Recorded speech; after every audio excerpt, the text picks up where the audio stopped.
Hello, welcome to Big Ben's Movie Show. I'm your host again, Big Ben. With me again is Chris Smith. Hey! How you doing? I'm doing good. How you doing? Pretty good. How was your Christmas? It was great. Or whatever holiday you and yours celebrate. I subscribe to the celebrate them all. How was your Kwanzaa? It was sweet. It was Kwanzaa-rific. That's right. So, there was a bunch of big movies that came out this week. It's Christmas weekend. This is when all the Oscar bait gets dropped. We watched quite a few of them. So this week we're going to be looking at 3 movies. Looking at Concussion, Daddy's Home, new Will Ferrell comedy, and The Big Short. I know we promised last week we were going to talk about Hateful Eight, but here's the problem. Hateful Eight didn't come out. In Chico.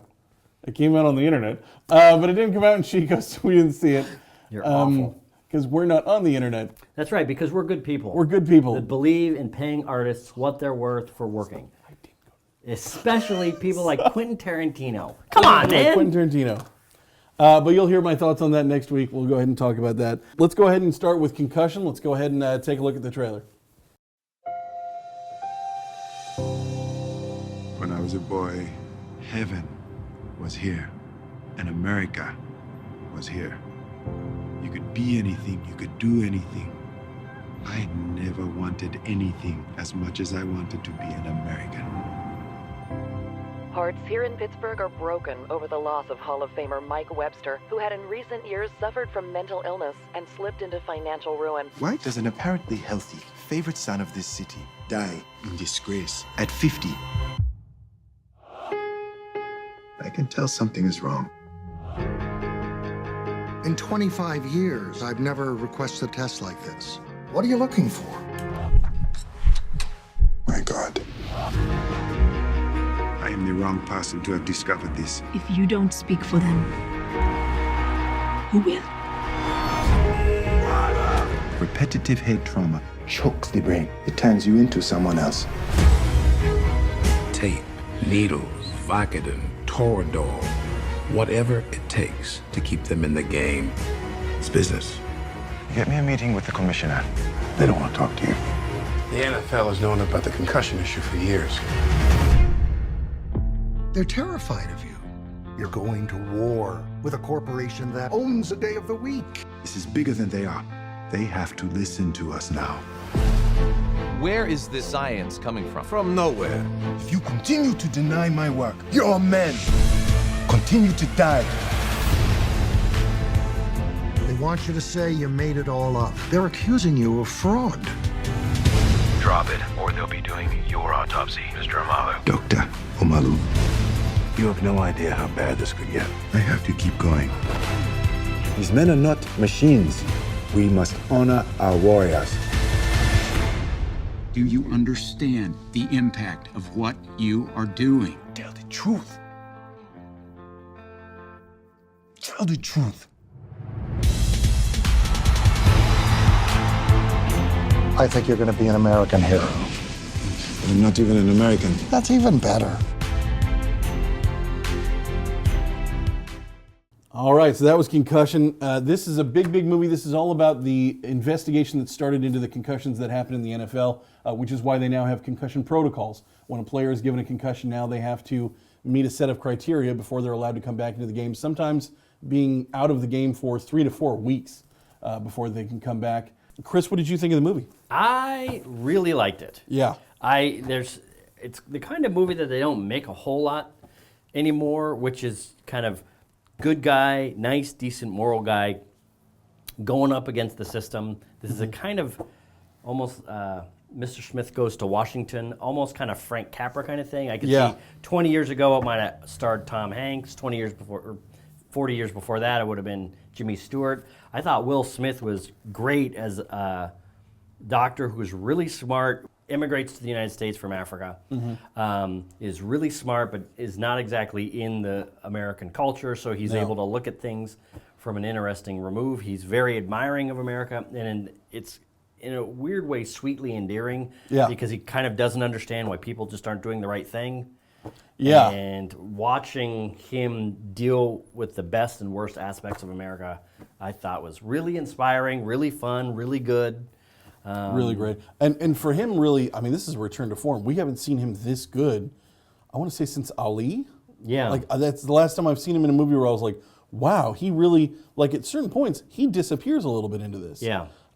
Which hasn't been the case in After Earth and a lot of these other Which, terrible now that I movies. think about it, I haven't seen those other movies. Oh, so, those are bad. So he's great in this. He's up for a Golden Globe already. I wouldn't be surprised if he gets nominated for an Oscar too. Yeah. Because he's really, really good in this. The other person that I love in this was Albert Brooks. Yeah. Who is always one of my favorites. And initially, when I saw him in the trailer, he didn't seem to be a good fit for, because he's a comedic personality, but it works so well. He gives it just a little bit of lightness all throughout, which it needs. It's a very heavy subject matter. It is. Very heavy story, and it's nice to have a little zip of a line, a little, it's like, you're going to be an American hero, but I'm not even an American. That's even better. That's right. Those are great little lines that he had going up against a company that owns a day of the week. Yeah. No, I mean, he really gets all the best, the big lines of the movie. I almost feel like all the ones that I can repeat back, all except for "Tell the truth." That's right. So, which I waited the whole movie for. I was like, "When's he gonna say it? Tell him to tell the truth." And and then he ends up. I mean, you can't tell it from the trailer. He says it like 4 times. But that's the thing is in the trailer, and that's one of the things that I really like about this movie is it's one of those movies that kind of plays right on that edge of sentimentality. And in the trailer, when he says "tell the truth," you think, "Oh, is this a little too much? Is this movie a little too on the nose? A little?" And it's not. No, it's one of those things where when that scene comes up in context, it makes an awful lot of sense, and it's exactly the right thing that a moral person would do, that any reasonable person would do. Yeah. It was just a nice, sweet. Yeah, I guess I will say sweet drama. I mean, it's because the fact is that it is a true story, and it does have a happy ending, and that his research did eventually get validated. Right. It's a mandated thing now in the NFL. They're starting to see it in MMA. They're starting to see it in all the other sports too, where head trauma is an issue. Yeah. That concussions are a big deal, and we're working on it. So. It's a really good movie. I'd give it a 8 out of 10. Yeah, about an 8 out of 10. Really strong, really good movie. And even though it's a true story, and they struggle sometimes to fit it into that 3-act structure. Yeah. They did it in this one. Yeah. They did a very good job of it.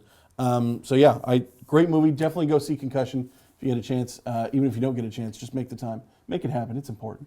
See it in the theaters. See it in theaters. Yes. That's right. Yes. See it in theaters. A good film-loving person. Like a good American. That's right. So, all right, next movie on the list, Daddy's Home, Will Ferrell and Mark Wahlberg. They're trying to out-dad each other. Let's go ahead and take a look at the trailer. I've always wanted to be a dad. And let me tell you, I love it. Did you do another drawing of our family? Uh-huh. That's me, and Dylan, and Mommy. And over here, far away, is you. I love how you drew my hair. That's poop. Well, it's well drawn. Okay, I'm their stepdad. The way I see it, anyone can be a father. But not everyone has the patience or the devotion to be a... Daddy! Brad, Daddy wants to talk to you. Hello, Dusty. Super to make your acquaintance. I'm not going to give you my social security number. Cholesterol? 180. Credit score 758. Very proud of that. Yeah, I guess I could pick you up. I mean, kids, at the end of the day, they know who's been around and who... Holy...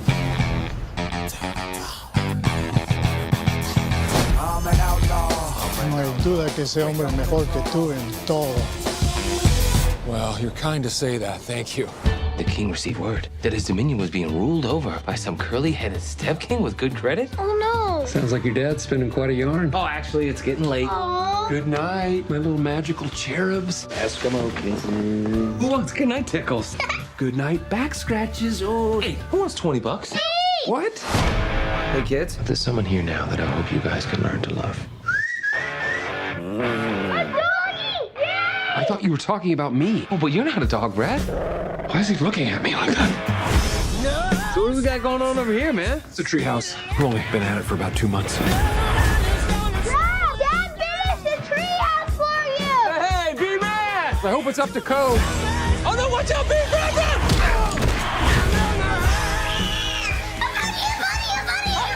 It's a pony, Dusty! Not bad. Take her out, see what she can do. Remember, 1 down, 4 up. Everyone knows it's 1 down, 4 up. 1 down, 1 down, 1 down! Oh my God! So I'll just be grateful nobody got hurt, okay? I got hurt. Brad, just stay still. I'll get you. No, please just go and get a shirt on. One lucky fan is gonna get a chance to shoot from half court. This one's for Dylan and Megan and Sarah and Dylan. Nothing but net.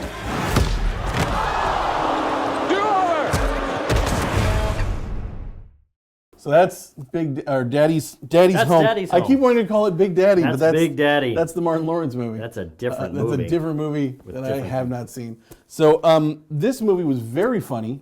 Probably a little bit funnier than I was expecting, because honestly, from the trailer, it seemed like it would be very by rote, simplistic garbage.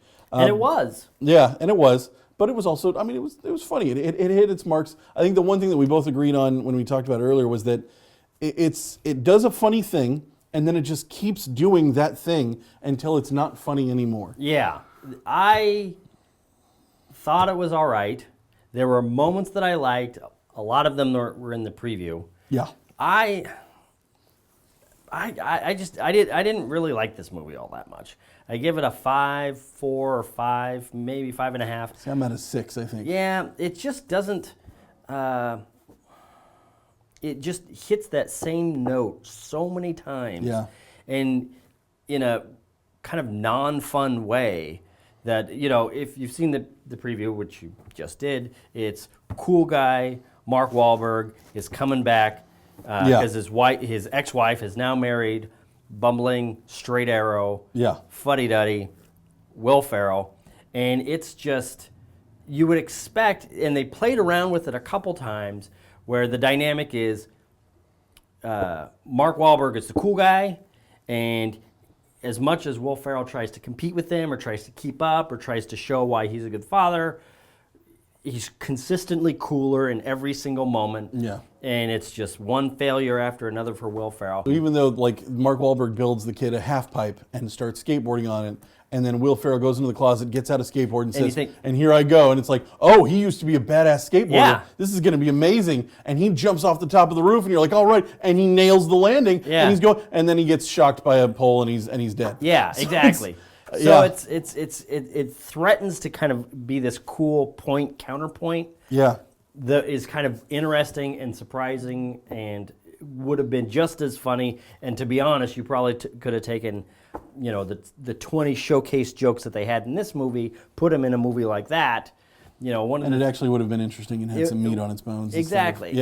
This felt like a Saturday Night Live movie where it was like, yeah, we've got a whole bunch of ideas for jokes, and we're going to try to put those in the movie and then build a plot around that. Right. That's the thing, is there's a good 25, 30 minutes of this movie that was really fun to watch and really interesting. And there was another 30 minutes that was threatening to be interesting and threatening to be fun that never quite went over that. Never quite happened to it. And then the last 30 minutes plus 10 maybe. So you're giving it a 5. I'm giving it a 6. Yeah, 5. Yeah. So it's solid. It's funny. Interesting thing, though, we'll come back to this later. It did really, really well. So, it did. We'll come back to that later in the movie news suck not suck portion. But yeah, we'll talk about that. Last movie that we looked at was The Big Short. This one came out in LA and New York a while back. It's all about the financial collapse of 2008. Huge all-star cast. Let's go ahead and take a look at the clip. Banks have conditioned us to trust them. What have we gotten from that? 25% interest rates on credit cards. They have screwed us on student loans that we can never get out from under. When the banks committed the greatest fraud in U.S. history, no one is paying attention. it's unbelievable. 4 outsiders risked it all to take them down. We're going to make the big banks hurt. How can the banks let this happen? It's fueled by stupidity. But that's not stupidity, that's fraud. Tell me the difference between stupid and illegal, and I'll have my wife's brother arrested. Banks got greedy, and we can profit off of their stupidity. Do you have any idea what you're up against? We have to act now. So Mike Berry, who doesn't wear shoes, knows more than the federal government. Dr. Mike Berry, yes, he does. I worry about you. I'm fine. No, my cab, my cab. What do you mean? My cab, schmuck. I love you, honey. I'll talk to you later. There's some shady stuff going down. God, this is intimate. I feel like I'm financially inside of you or something. Okay. If we're right, people lose homes, people lose jobs. The banks have more incentives than greed. You're wrong. We can do everything straight and still go broke. We need to go all in. The ratings agencies, the banks, the government, they're all asleep at the wheel. You think this is a game? This is a once-in-a-lifetime deal. I'm thinking. Sometimes there's nothing you can do. It's scary. The banks have frauded the American people. Now we can kick them in the teeth. Okay, here we go. The Big Short. You target strippers with bad loans. And they're all cash rich. You're not going to be able to refinance. On all my loans? What do you mean, all your loans? I have 5 houses and a condo. How much do you make a year? Rated R. This movie, and this is the first thing I said when I walked out of the theater, and I'm going to say it right now. This is the scariest movie I've ever seen in my entire life. I've seen several horror movies this year. None of them frighten me like this does. Probably because I'm not going to see Krampus in my real life, but I am living in this.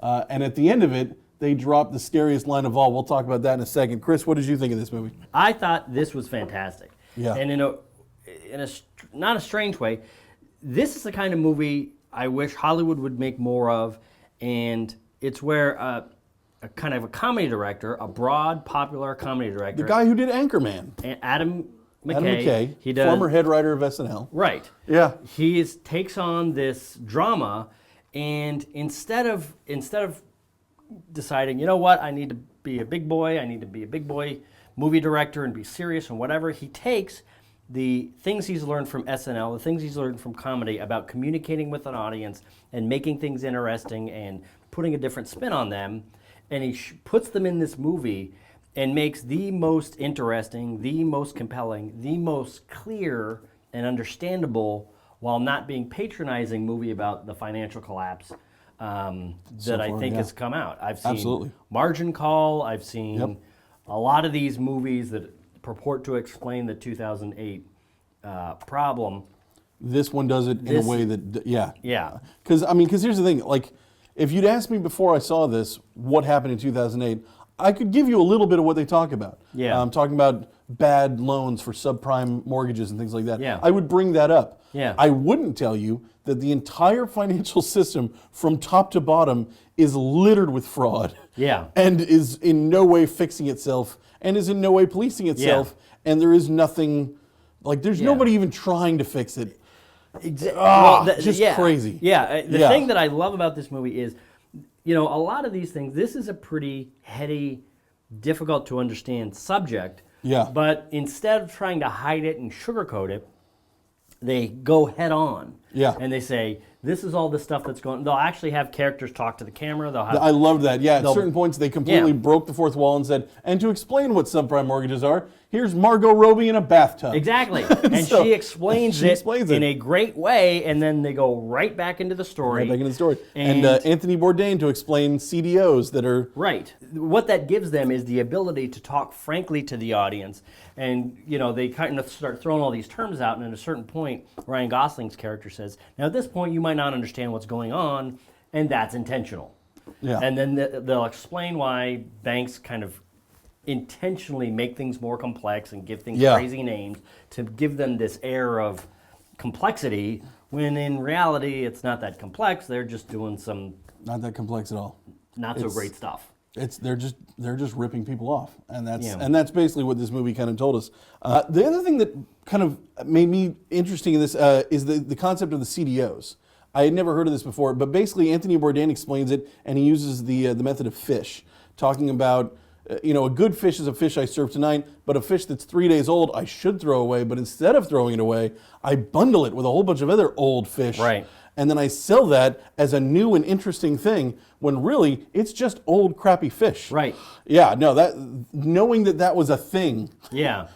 just makes me crazy. Yeah, I mean, that's the thing is, and this cast is pretty crazy. It's Christian Bale, Ryan Gosling, a bunch Steve of other Carell. people I suddenly can't remember. Steve Carell. Marissa Tomei. They were listed off a bunch of names Yeah. there. A lot of those people were people you've probably never heard of. Right. But they are all great. But they're all great. Everybody's great in it. Brad Pitt's in it for a small portion. Right. Christian Bale's interesting because really, it almost like you could say, oh, you were in that movie with Steve Carell. He's not in the movie with Steve Carell. He's in his own He's in his own little world. And it's really interesting. And that's the thing is, part of this is a traditional financial informational message movie. Yeah. Part of it is this weird fourth wall breaking, explanatory, almost Planet Money NPR segment. And when I say that, it's going to sound, oh God, NPR segment. I'm not. But they dress it up with foul language, and at one point there's boobs. And so there's this traditional message movie, this NPR explainer,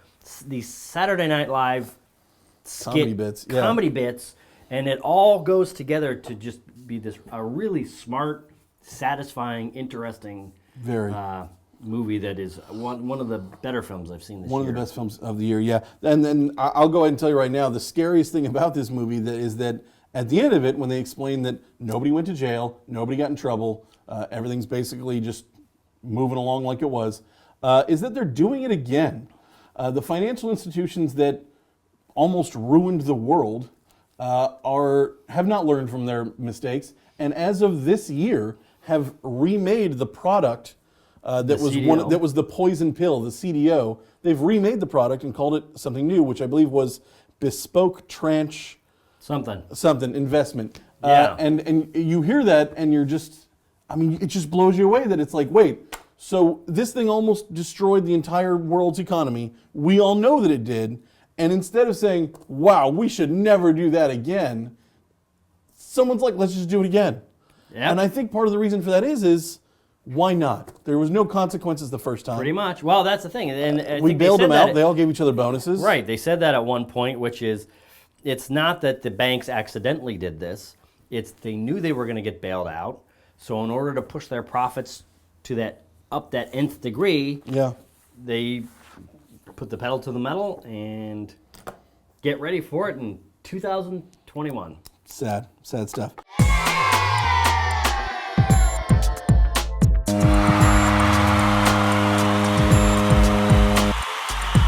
We're going to start out with a quick video of a drunk girl trying to explain Star Wars. This was uploaded by her boyfriend. Very much like a drunk history for Star Wars. Let's take a look at that. In a galaxy far, far away, the story begins. And there is a main character, and his sole purpose is to save the princess. And the princess is very pretty. She has cute little buns on her hair, Princess Leia. And so the main character,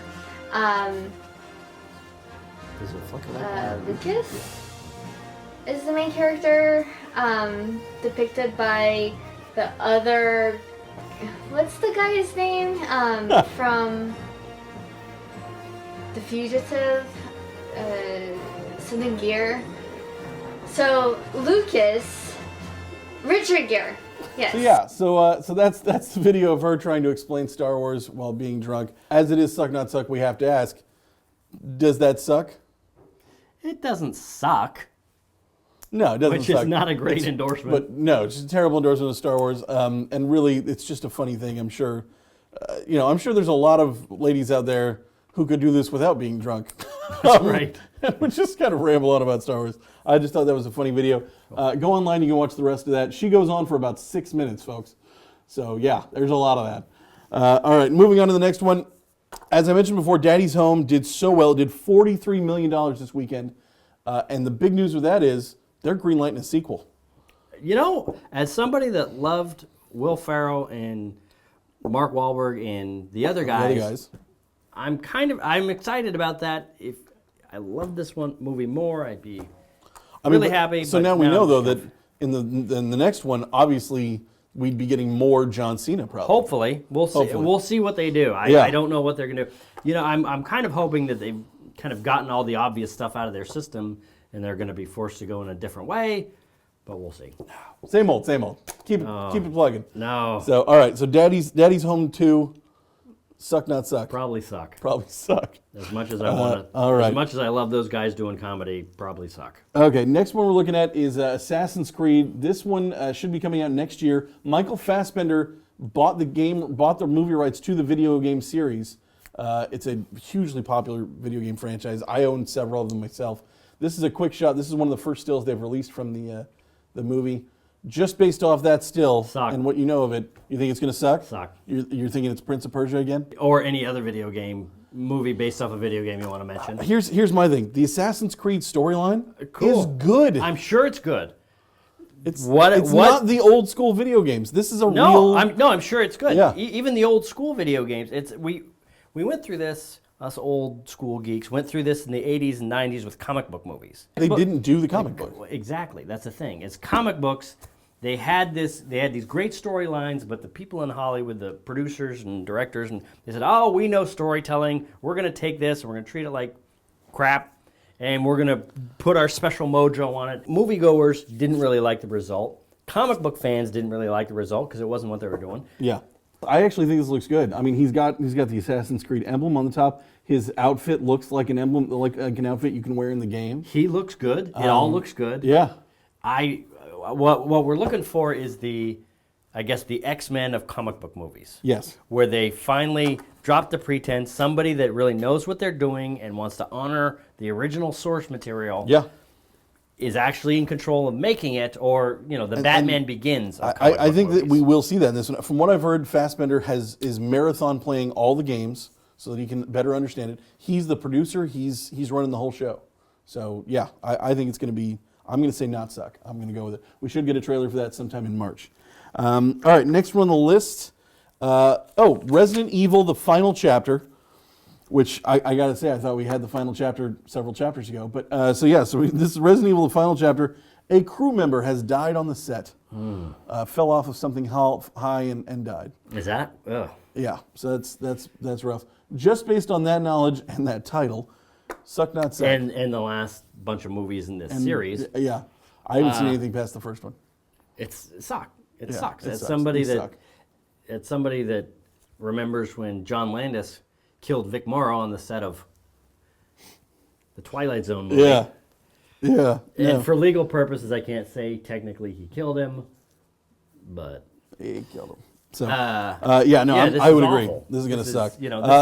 All right, so last one, and this one's probably going to suck too. Rob Zombie. Rob Zombie's got a new movie that he's making, and the problem with it is that the damn ratings board keeps giving it an NC-17 for all those reasons. Which, to be honest, I've seen several of his other movies. NC-17 is a generous rating for him. He makes some pretty twisted crap. I think it's going to stay at an NC-17, and I think the movie's going to suck. Has Rob Zombie ever made a good movie? No. That sucks. So yeah, it sucks. All right, so that's the show for this week. If you have questions about the show or want to be on the show, be a guest host, give us an email. It's bigbms@zoho.com. Twitter handle for the show is @big_BMS. Chris, what's your Twitter? It is Jet Jurgens, JETTJERGENS. Jet Jurgens. And that has to do with a project that hopefully will be coming out next year. So everybody, follow me on Twitter, listen to all my geek rantings, and other information. There you go. All right, next week on the show, we're going to have Don Ashby, hopefully. This is our second attempt for Don, so hopefully we get him this time. We're going to be looking at the new David O. Russell movie, Joy, the new Point Break remake. Yeah. And The Hateful Eight, the eighth film from Quentin Tarantino that we will see in theaters. Thanks so much. That's right, in theaters. In theaters. Like people who love movies. Thanks so much. Have a good night. Bye-bye. Happy New Year.